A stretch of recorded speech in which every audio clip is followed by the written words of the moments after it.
From magic tricks he just couldn't explain, Two of hearts. I hate you.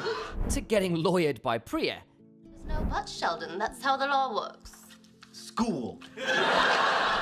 Here are 15 times Sheldon got completely outsmarted, starting with, did you know Sheldon once lost a battle of wits to a magic trick that wasn't even real? In season 4, episode 18, the guys are sitting in the university cafeteria when Howard announces he's been practicing a magic trick and offers to show it to Raj. Hey, Raj, want to see a new magic trick I've been working on? Naturally, Sheldon can't resist making fun of Howard for this. If I may interject here with a piece of friendly advice, is working on magic tricks really how you want to spend your time?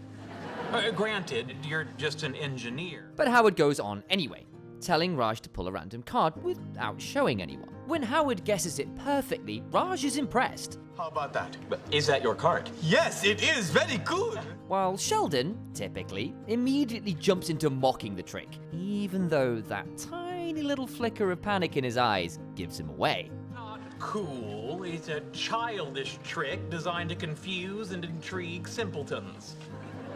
How'd you do it? Later at the apartment, Howard performs the trick again, this time for Penny. No way. That's your card, right? 7 of clubs! That is amazing! It's not amazing. Sheldon pretends not to care, but when Howard asks him how he did it, it's clear it's eating him from the inside. I have more important things to think about. Now, clearly, the cards are marked. Everybody's enjoying Sheldon's dilemma at this point. Howard performs the trick yet again, this time for Raj, Unbelievable! while Sheldon is in the background looking like he's having an existential crisis, and Penny looks at him with pity. Aw, he has the same look my little nephew gets when he can't figure out how I got his nose.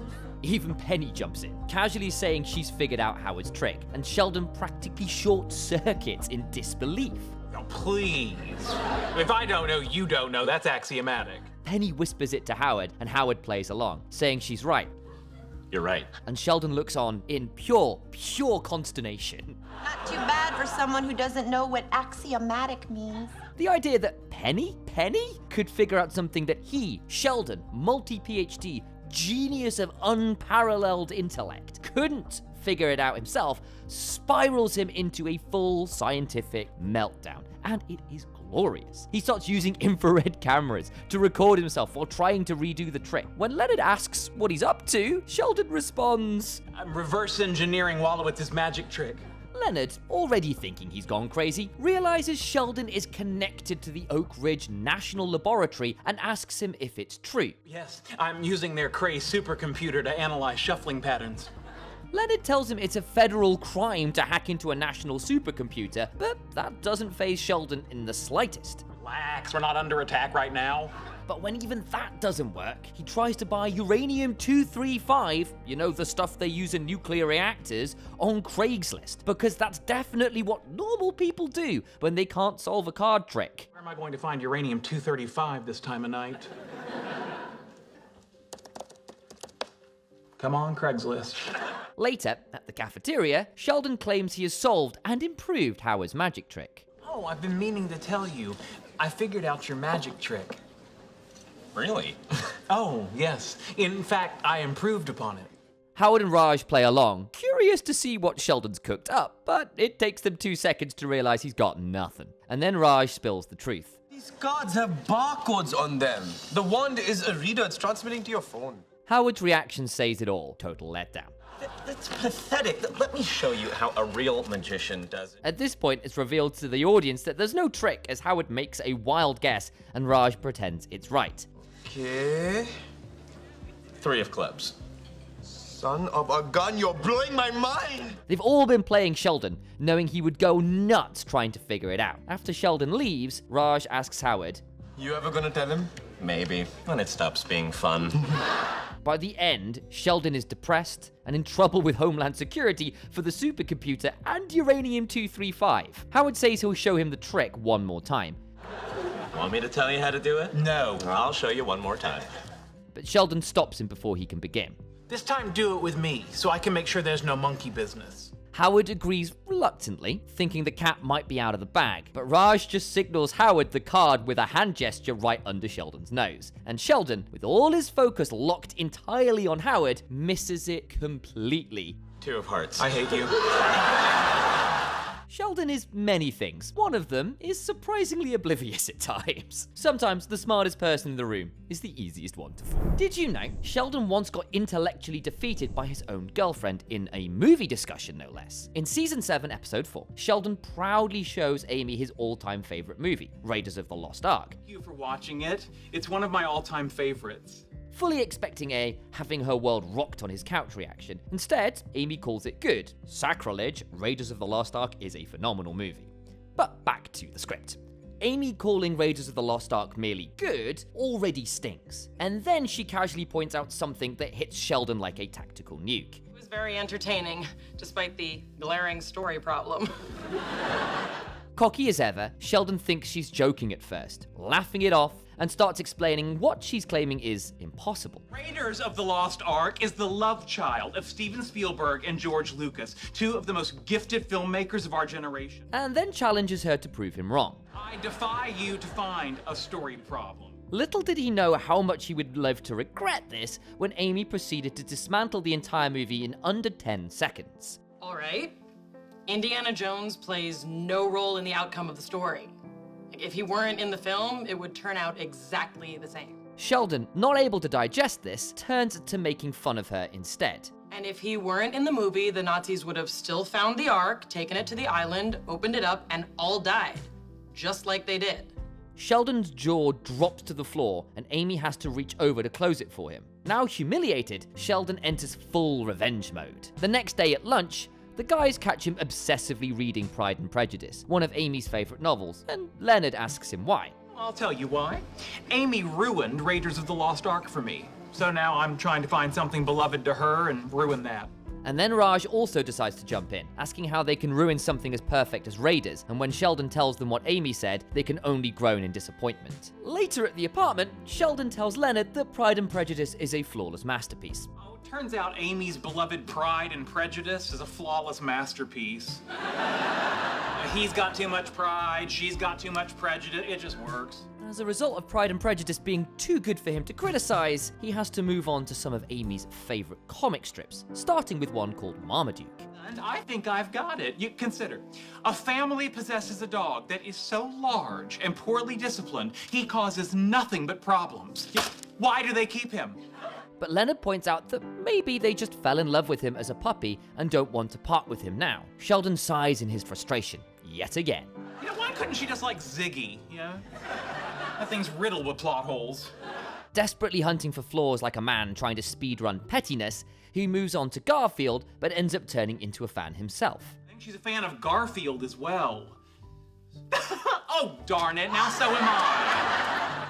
But he finally finds his revenge show. He invites her over on video call, rubbing his hands together with an evil grin, convinced this is the perfect trap.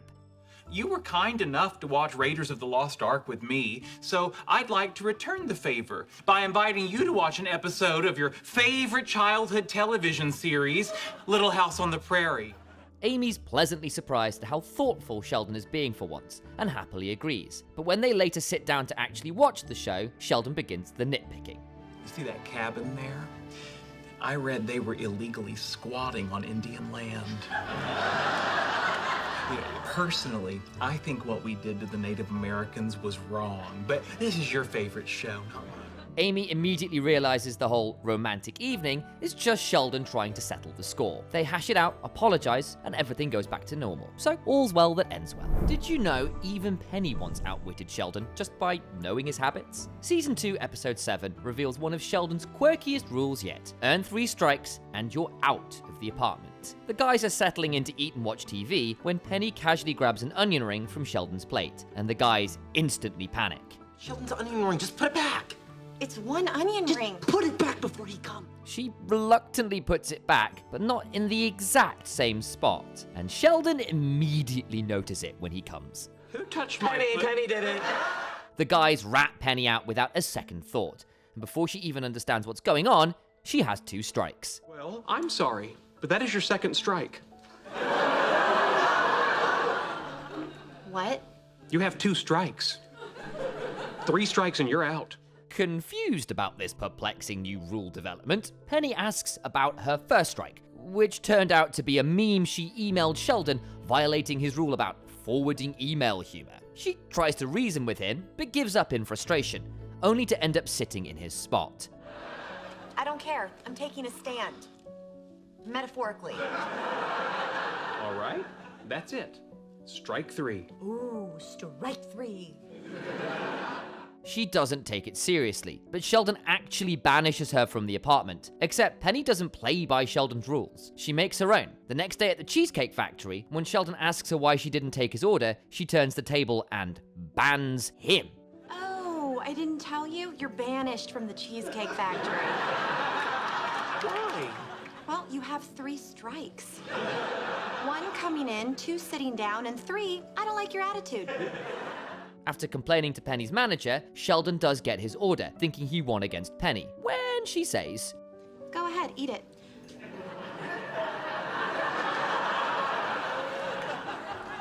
I dare you. Man, you don't want to mess with the people making your food, Sheldon. Come on now. Sheldon goes off hungry and gets back at her by cutting off her access to their Wi-Fi. This recorded message is alerting you that I am putting an end to your parasitic piggybacking upon our Wi-Fi. If you want to remedy the situation, you can contact the phone company, set up your own Wi-Fi and pay for it, or you may apologize to me. Leonard tries to convince her to knuckle under, but Penny has no plans of backing down. Knowing Sheldon is a creature of habit, she hijacks the laundry, and when he arrives right on time on Saturday night... Time to do your laundry, huh? Saturday night. Saturday is laundry night. I know. Every Saturday at 8:15. Easy to anticipate. Sheldon rushes to the laundry room, only to find out that all the machines are all full. Oh no. Are all the machines taken? What are you gonna do? He pretends to be okay at first, saying he'll just do his laundry, another night. Not on schedule, but another night will be fine. Yeah, right. Penny knows how to push all Sheldon's buttons. Another night? Well, I guess you can try, but deep inside your heart, you'll know that laundry night is always Saturday night. Sheldon looked like he was going to explode, and soon after that, Penny turns up at his apartment because she couldn't find her clothes. Where are my clothes? Your clothes? Yes, I left them in the washers, and when I went down to get them, they were gone. Really? Despite the sign that says, "Do not leave laundry unattended"? Sheldon shows her that the clothes are hanging on the telephone wires outside like a trophy display. Get them down. Apologize. Never. Well, then may I suggest you get a very long stick and play Panty Pinata? At this point, Leonard finally steps in with the nuclear option, giving Penny Sheldon's ultimate weakness, his mother's phone number. Here. What's this? Sheldon's kryptonite. One phone call from Mary Cooper later, the war ends instantly. Sheldon apologizes, returns Penny's laundry, resets her strikes, and lets her back into the apartment like nothing ever happened. But one thing was undeniable. Penny had proved that she understands Sheldon better than he understands himself. And even Sheldon had to admit she played him good. Penny, Yes? well played. It all begins in Season 1, Episode 5. When Leonard casually reconnects with Leslie Winkle during a physics department orchestra rehearsal. One thing leads to another, the two end up spending the night together, which to Sheldon is a disaster, for one reason only. Leslie Winkle is inside his apartment. Oh, hey Sheldon, what's going on? I need your opinion on a matter of semiotics. Distressed, Sheldon runs over to Penny to ask her about the tie on the doorknob. Look, a tie on the doorknob usually means someone doesn't want to be disturbed because they're, you know, getting busy. Sheldon now understands what's going on, but it doesn't make him any less uncomfortable. I don't know what the protocol is here. Do I stay? Do I leave?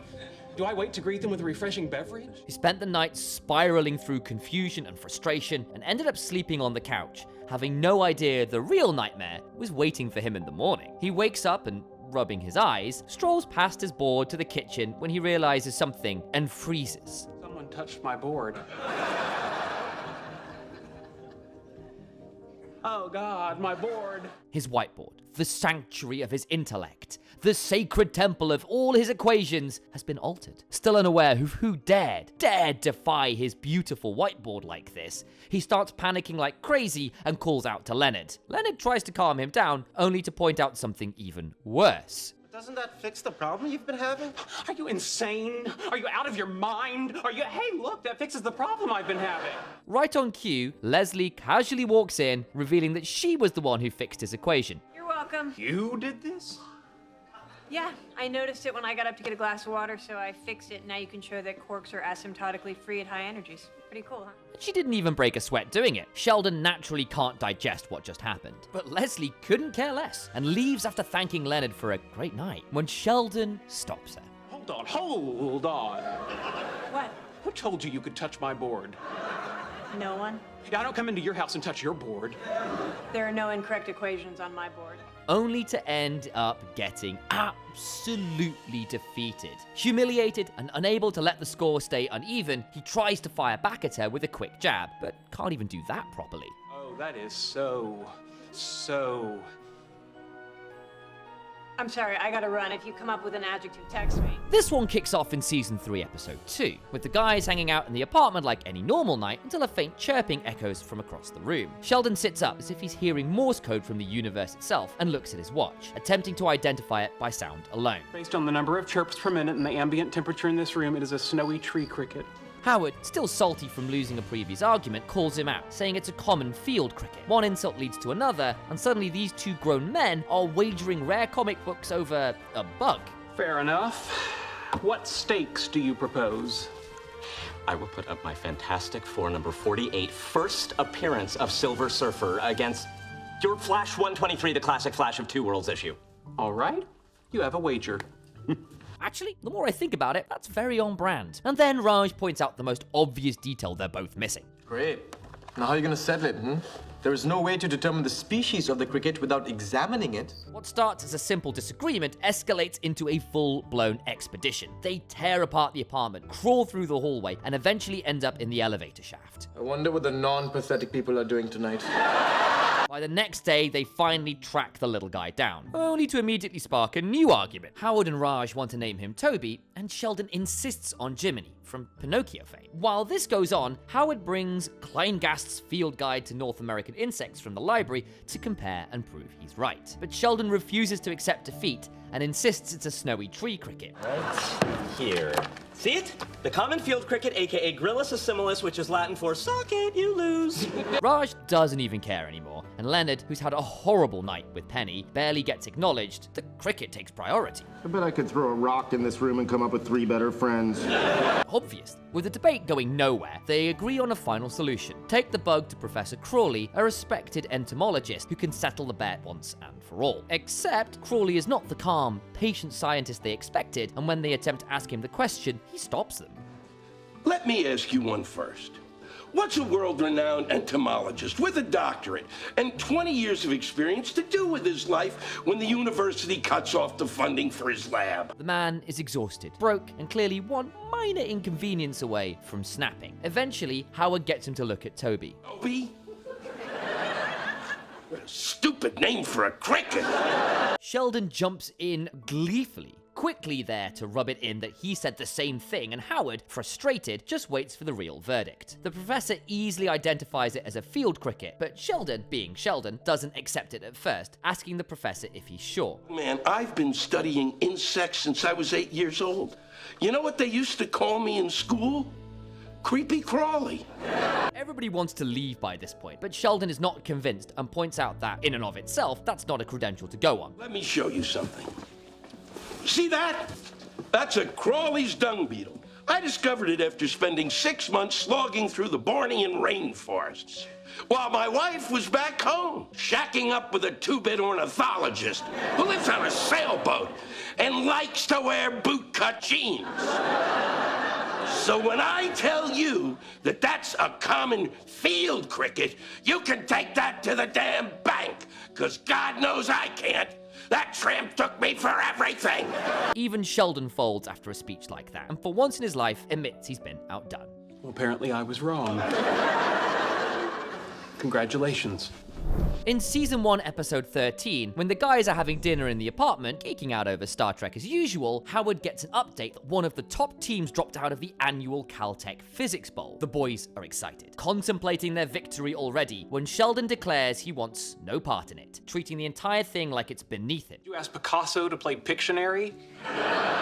Would you ask Noah Webster to play Boggle? Would you ask Jacques Cousteau to play Go Fish?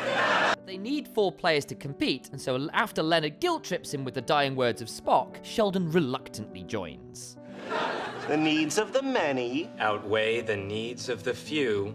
Or the one. With Sheldon on board, the team is complete, and the first order of business is a kick-ass team name. Howard, in true Howard fashion, suggests Perpetual Motion Squad, which, if you read the acronyms, says PMS. Oh, Howard. While Sheldon suggests the Army Ants, AA. Similarly, not fantastic. Before they waste any more time arguing with Sheldon, Leonard makes it clear that it's pointless. After we go through the exercise of an annoying series of votes, all of which the gentleman will lose, does he then intend to threaten to quit if he does not get his way? He does. I move we are the Army Ants. All those in favor? Left with no choice, they all raise their hands. Next up is a practice session hosted by Penny, which quickly turns from a group practice into a one-man dictatorship, with Sheldon hogging every question, regardless of who buzzes first. Hey, I buzzed in. And I answered. It's called teamwork. Eventually, the guys have had enough and kick Sheldon off the team, replacing him, gasp, with Leslie, while Leonard brings him a Batman cookie jar for consolation. When Sheldon doesn't take the hint, Leonard makes it clear to him. You're annoying and no one wants to play with you anymore. Feeling betrayed, Sheldon intends to destroy them with his own team, which, on the day of the competition, turns out to be him and 3 random people he found. Is that your team? Actually, I don't need a team. I could easily defeat you single-handedly, but the rules require 4. So, may I introduce? The 3rd floor janitor, the lady from the lunchroom, and my Spanish is not good, either her son or her butcher. The match is neck and neck, and it eventually comes down to the final impossible question, with the score standing at AA 1,150 and PMS 1,175. Leonard panics and blurts out a wild guess that's way off, meaning the entire match is now in Sheldon's hands. The guys think they've lost, but Howard looks at Sheldon malfunctioning like a robot that needs to be rebooted, and realizes the truth. He doesn't have it. He's got squat. Just when it looks like it's over for Sheldon, the unthinkable happens. The janitor, yes, the janitor, on Sheldon's team buzzes in and states the answer. The answer is -8 pi alpha. Hang on. Turns out he's a former physicist from Leningrad, but instead of trusting him, he argues, he protests. He even tries to demand a new equation, and when all else fails, he refuses to give any answer at all. It's too bad, because the answer your teammate gave was correct. In typical Sheldon fashion, he refuses to acknowledge him even after the judge confirms he's right. Before taking home the win, Leonard asks the one question on everyone's mind. Hang on. Sheldon, is proving that you are single-handedly smarter than everyone else so important that you would rather lose by yourself than win as part of a team? I don't understand the question. For once, Sheldon wasn't the smartest guy in the room, just the most stubborn. But what was a physicist doing as a janitor? Oh well. Moving on to number 7. Did you know Sheldon once spent an entire episode trying to decode Leonard and Penny's wedding present, and still failing miserably? While Sheldon and Amy are sitting in their apartment writing thank you notes for their wedding gifts, they reach the mysterious gift from Leonard and Penny, with a note saying, the perfect gift for the perfect couple. Oh, isn't this nice? What is it? Clueless, they both examine the gift, trying to figure out what it could be. Sheldon suspects it might be candy, while Amy wonders if it might be a marital aid, but Sheldon immediately dismisses her idea as ridiculous, as if his idea was any better. Regardless, they both refuse to accept that the perfect gift might just be something normal people gave at weddings. Well, Leonard and Penny are our best friends. They know us better than anyone. They said it's the perfect gift. We must be missing something. Day turns to night, and their minds remain restless, obsessed with figuring it out. I can't stop thinking about that present. It's driving me crazy. Me too. Frustrated, Sheldon decides he's just going to go ahead and ask them, but Amy points out that it'll hurt their feelings. Sheldon has no problem with that, but he does have a problem with what Amy mentions next. And they'll know you weren't smart enough to figure it out on your own. Sheldon realizes the dilemma they're in, and they almost give up for the night, with the hopes of solving the mystery with fresh eyes in the morning, until Amy says, or we go tear apart that box and look for a clue. So they spend all night trying to get to the bottom of this. The next morning, he pops over to Leonard's to hand them a thank you note, and it's pretty obvious Sheldon still has no clue what the gift is. Yeah, well, we liked it a lot more than things that aren't it, I'll tell you that. Penny teases Sheldon by doubling down on the whole perfect gift thing, and Sheldon can't help but ask specific questions so he might catch a hint. Do you not know what it is? Of course he knows what it is. Smartest man in the world. Sheldon, knowing his reputation is on the line, scurries out of the apartment, still pretending like he knows what it is. Obviously, he's too smart and put together for that. Leonard and Penny are laughing, knowing he's never going to figure it out as they hear him yelling from the hallway. What are you? And at the university cafeteria, he catches Howard alone and asks him about the gift, only for Howard to reveal he doesn't know and immediately play Sheldon like a fiddle. Is it a clue to a scavenger hunt that will lead us to the actual present? If you're asking if you and Amy should spend the next couple days running all over town searching for the next clue, I'm gonna have to say yes. Sheldon's face lights up with excitement as he's ready for a full-on adventure. The mystery is just a simple crystal wand, a gift meant to be symbolic, not cryptic, as it was a good luck charm originally given to Raj by Howard, who passed it along to Leonard and Penny. And he drags Amy along to show the gift to Bert, the geologist. Bert reveals it's made of quartz, and Sheldon quickly Googles quartz to find that the word comes from a German variation that has no T in it. Interesting. No tea. What is not tea? Coffee! The coffee shop where we first met! So they return to the coffee shop and ask the barista if anyone left anything for them, getting all excited when she directs them to the lost and found box, even though it's exactly what she would have told anyone. Because we were lost and then we found each other. It makes perfect sense. Their delusion keeps peaking as they discover a crystal locket in the box and immediately assume it's the actual gift. Empty inside, Sheldon decides it's meant to be filled with their memories, and together they leave the coffee shop. They did exactly what Howard had hoped, but in the end, the only mystery Sheldon solved was how far his ego can take him in the wrong direction. And what about the time Sheldon discovered a brand new element, only for Leonard to snap it out of existence? In Season 7, Episode 6, Sheldon is once more buried in his whiteboard calculations when he suddenly realizes he stumbled upon a completely new, stable, super heavy element. Ecstatic, he announces to Leonard that the world is about to witness the full glory of his genius. Like my mind just made a baby. And it's beautiful. Over the next few days, Sheldon becomes consumed by the discovery. He catalogs every marker and notebook he used, drafts thank you notes to imaginary admirers, and daydreams about Nobel Prizes. All while Amy, proud of him, tries to keep him grounded. I don't think the Smithsonian's gonna want your marker. But Sheldon wasn't going to get off his high horse that easy. Next up on the catalog list is the Handbook of Chemistry and Physics. But while explaining its significance in his discovery, he suddenly stops in his tracks. I've made a horrible mistake. His calculations were off by a factor of 10,000, which means the discovery was not real. The Chinese team had already used his calculations to find the element, crediting him, but the fact is, he just got lucky. Matters is, the greatest scientific achievement of my life is based on a blunder. Like, I'm not a genius, I'm a fraud. It only gets worse when he goes on National Public Radio to talk about his accidental breakthrough, and the entire interview turns into a public roast. Some people in the science community are calling it the Wonder Blunder. It's just such a fascinating story. Your calculations are way off, but they find the element anyway. It's like misreading a treasure map and still finding the treasure. The university loves the attention and continues to drag him into interviews and media appearances, while Sheldon hates every second. Amy tries to reassure him that she understands he doesn't like it, but every time he does an interview, it translates to more funding. But Sheldon snaps back at her. Yeah, well, I'm not just some trained monkey dancing for coins. As the days pass, he continues to spiral further and further, and Amy calls over Will Wheaton, hoping Sheldon will listen to him. Will shares that he can relate at some point to what Sheldon is going through, because the character he played on Star Trek as a kid was quite hated. A lot of people really hated the character, and some of them hated me because of it. I would do interviews, and people would be mean to me.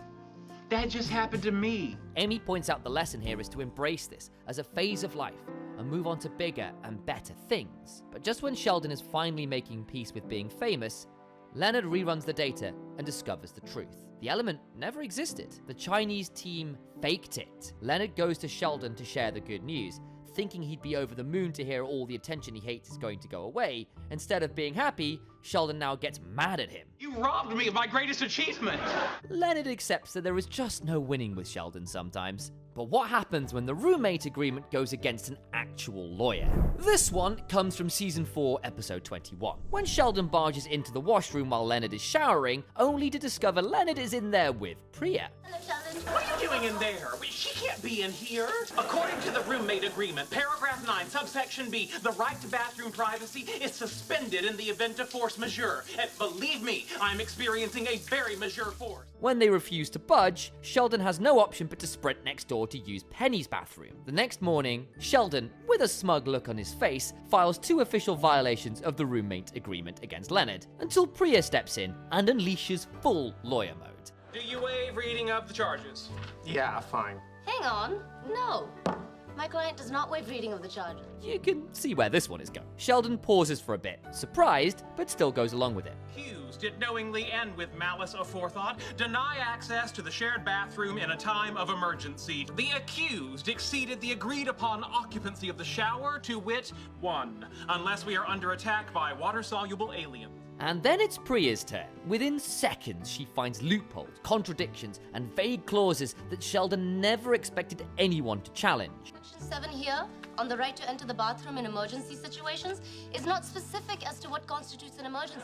My point is, Sheldon, the legal principle is ambiguity in a contract benefits the party that did not draft it. In this case, Leonard. Sheldon tries to hold his ground, but even he realizes the agreement is failing him. And Leonard is savoring every single second as Priya dismantles his arguments one by one. It's effortless, like she's cross-examining a nervous witness. As for the shower capacity issue, I cite Addendum J. When Sheldon showers second, any and all measures shall be taken to ensure an adequate supply of hot water. I believe this supersedes the occupancy issue. Sheldon accepts that he's lost this round, but lets them know it's not over before leaving. However, that night, it only gets worse. Sheldon walks into the apartment to find the guys eating Greek food on pizza night, and when he objects, Priya steps in again. According to what I see here, Thursday nights are Franconi's pizza night.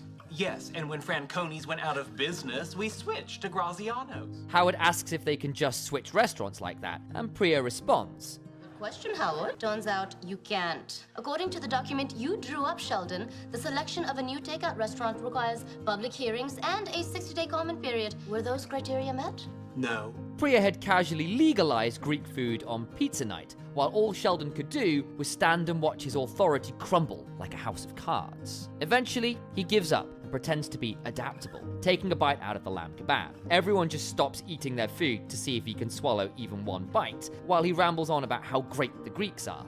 They gave us science, democracy, and little cubes of charred meat that taste like sweat. And with that, he spits it out. Broken, defeated, and robbed of delicious pizza, Sheldon flees to Penny's, where the only thing on the menu is sympathy and trash-talking Priya. Before the game even starts, Sheldon's confidence is dialed all the way up to unbearable, and considering Sheldon's normal behavior, that's a pretty high setting. When Leonard asks about the teaming, Penny suggests boys versus girls, and Sheldon immediately comments. Oh, that hardly seems fair. Yeah, but I guess any team that I'm not on has a decided disadvantage. The game starts, and while Amy and Penny are breezing through them like a well-oiled machine, Sheldon insists on drawing concepts so ridiculously complex that Leonard has zero chance of surviving. What universe is that a present? It's not a present, it's the present. Look, there's you and me, there's Penny and Amy. We're playing Pictionary in the present. And he's no better when it's his turn to guess. The word is chocolate chip cookie this time around, and both Leonard and Amy start off by drawing a circle. Penny is waiting for more details like a normal person, but Sheldon is already throwing out answers, every wrong answer being delivered with absolute certainty. Classic Sheldon. It's a quark gluon plasma. No. And even when Leonard adds chocolate chips on top, hoping to steer him towards sanity, Sheldon doubles down even harder. It's asymptotically free partons inside a quark gluon plasma. Nothing with quarks. Leonard's even breaking the rules of no talking, but it doesn't do much or anything when you're part with Sheldon. Penny easily guesses it correct, but Sheldon even takes credit for that, saying she only got it because he eliminated all the other obvious answers. In the final round, the word is polish, and this time, Penny doesn't even bother to draw. She just sits back and folds her arms because it's too fun to watch. Penny, aren't you gonna draw something? Relax, we got time. This is so fun. He starts with a sausage, then a model of a solar system, then, because why stop at ordinary levels of insanity, he adds Madame Curie dying, and Leonard looks at this pile of nonsense with the helplessness of a man trapped in a psychological experiment he did not consent to, with his last desperate guesses ending at... I don't know, Casper the alcoholic ghost? At this point, Penny finally decides Leonard has suffered enough and grants him mercy. She casually steps in, draws a simple hand, colors the nail, and Amy instantly blurts out the answer. Nail? Polish? Yeah! Sheldon immediately objects, claiming the word was Polish, but gets humbled just as fast when Penny points out that the word is indeed polish because it's spelled with a small p. Ah. So it is. I guess we both share blame on this one. In season 3, episode 4, the guys are chilling out as usual in the apartment, discussing Thanksgiving plans, when Raj suddenly gets emotional and escapes to the bed. After Penny leaves, Raj returns and shares that he might be getting deported. 6 months ago, my research testing the predicted composition of trans-Neptunian objects ran into a dead end. So my visa's only good as long as I'm employed at the university, and when they find out I've got squat, they're going to cut me off. By the way, when I say squat, I mean diddly squat.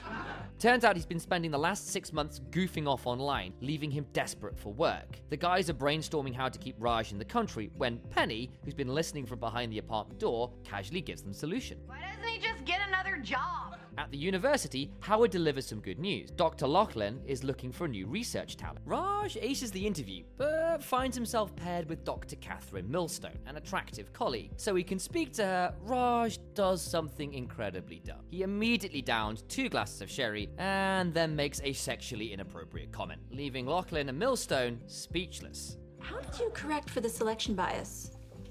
Well, I ran a simulation allowed me to correct for the observational efficiency.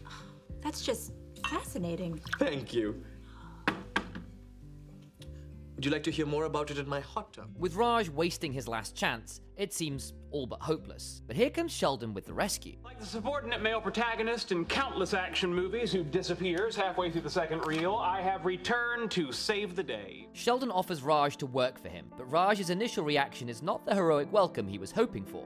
Okay, please don't take this the wrong way, but I'd rather swim buck naked across the Ganges with a paper cut on my nipple and die a slow, agonizing death from a viral infection than work with you. But desperate times call for desperate measures, after all, and Raj later shows up at Sheldon's office, reluctantly agreeing to work for him, while looking to slip in a few conditions before signing his solo. First, at all times, I'm to be treated as a colleague and an equal. Second, my contributions shall be noted in all published materials. And third, you are never allowed to lecture me on Hinduism or my Indian culture. Sheldon swiftly rejects them all, and Raj, not exactly having any leverage, has to accept the job regardless. Soon after that, they start working together, and hours into their mathematical staring contest, Raj spots something, a mistake in Sheldon's equations. The argument quickly spirals out of control, and Sheldon challenges him to prove he's wrong. If I'm wrong, prove it. Raj does exactly that and storms out. After taking the time to process his bruised ego, Sheldon shows up at Raj's apartment. I looked over the board,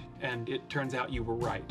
So you were wrong? I didn't say that. That's the only logical inference. Nevertheless, I didn't say that. He couldn't say the words. Deep down, Sheldon knew Raj beat him at his own game. Did you know Raj once got so fed up with Sheldon's arrogance, he outsmarted him using nothing but a table? Try this one on for size. Did you know Kripke practically telegraphed his prank on Sheldon, and he still walked right into it? In season 3, episode 9, Sheldon gets invited to appear on Science Friday on NPR, and out of nowhere, Kripke walks up to the guys in that cafeteria just to confirm exactly that. Hey Cooper, I hear you're gonna be on the radio with Ira Fuedo from Science Friday next week. Sheldon had kept the news under wraps, wanting the guys to be the first ones to know, and Kripke ruined his surprise. He then throws an insult and walks off. Now, Kripke hates Sheldon, and let's be honest, most people do, or at least find him insufferable and really awkward to be around. But Sheldon remains completely oblivious to Kripke's plans and goes live next week without suspecting a thing. As the interview begins, Kripke is pumping helium into his office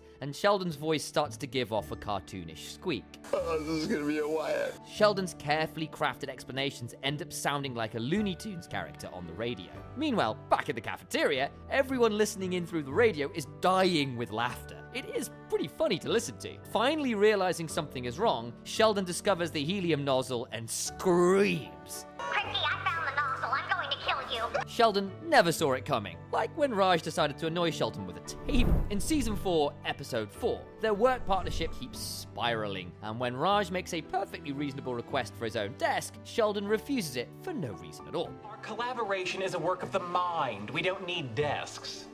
You have a desk. Correct. But I can't have one. You're 2 for 2. Leonard, bless his tired, tormented soul, tries to mediate. It's just a reasonable request. But Sheldon comes up with another excuse, while Raj stares at him in understandable disbelief. As I've explained repeatedly to Dr. Koothrappali, whose ability to comprehend the American idiom fails him when it's convenient, there's absolutely no money in my budget for additional office furniture. Howard, fed up with the endless back and forth, suggests the obvious solution. And for once, Sheldon has nothing to counter. Okay, what if he buys his own desk? Sheldon has to fold, and Raj's eyes light up with mischievous, malignant triumph. We all know where this is going. Next thing you know, Sheldon walks into his office and finds Raj sitting behind the biggest, most obnoxious desk imaginable. Well played, Raj. This isn't a desk. This is a Brobdingnagian monstrosity. Sheldon assumes it's just a silly prank at first and plays along, poor soul. Raj, savoring the moment, refuses to remove it. Why do you even want this here? Its size is completely disproportionate to its purpose. Well, seeing as its purpose was to piss you off, I'd say it's spot on. He'd never admit it out loud, of course, but Sheldon got played hard. Let's move on to the time Sheldon once got outsmarted by a complete stranger at a bus station. It all begins in Season 3, Episode 13, when Sheldon and Leonard return to their apartment only to find it ransacked. Their prized computers, TV and gaming consoles are gone, and all their stuff scattered across the living room. Sheldon starts hyperventilate and rushes to his room in a panic and comes out relieved. All right. They didn't take my comic books. Sheldon spends the rest of the episode in growing paranoia, unable to sleep at night in fear, even getting Howard and Raj to install military-grade security systems. Now, inside, we've got motion detectors, infrared sensors, and cameras connected to a server running state-of-the-art facial recognition software. But no matter what he did, the fear, the paranoia, wouldn't go away. Pushed into a corner, Sheldon decides to move away from Pasadena. In a bizarre twist, he sets his sights on Bozeman, convinced it'll be safer. But the moment he arrives at the bus station, his illusions of safety are immediately shattered. A friendly-looking local offers to help him with his luggage. Help you with your bag, sir? And before Sheldon could even finish thanking him properly, the guy runs off with all of his bags, leaving Sheldon stunned and humiliated. When he realizes what happened, he tries to go after him, but the guy is long gone. And the next thing you know, Sheldon's booking a ticket right back home. Ticket to Pasadena, California. For a man who can calculate quantum vacuums, Sheldon still can't detect the world's simplest scam. And that will be all for this video, folks. Thanks for tuning in, and we hope you enjoyed it. If you did, please do leave a like and put a comment down below if we missed a particular moment you really feel should have been in the video. We will see you for the next one, but until then, I don't know, what's a good ending? Bazinga! Alternate entrance into Section 12. I realized that the ending of Section 11 is actually supposed to lead into Section 13, so there's a double table entrance. Here's an alternate to get you into prank Section 12.